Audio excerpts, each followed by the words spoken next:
म नेपाली क्रिकेट फ्यानहरूलाई एउटा कुरा सोध्न चाहन्छु। हजुरको विचारमा नेपाली क्रिकेटमा सबभन्दा बढी योगदान कुन प्लेयरले दिएका छन्? सन्दीप लामिछाने, पारस खड्का, शक्ति गौचन, शरद भेष्वाकर। सन्दीप लामिछानेले नेपाललाई ग्लोबल्ली चिनाएका छन्।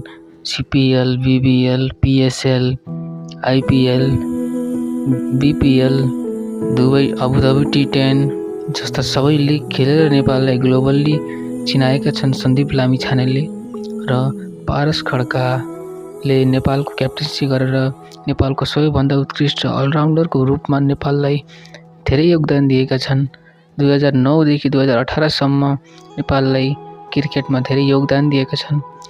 त्यस्तै तपाईलाई कुन प्लेयर त्यस्तो लाग्छ जसको सबैभन्दा बढी छ नेपाल क्रिकेटको यो यहाँसम्म नेपाल क्रिकेट आउनमा?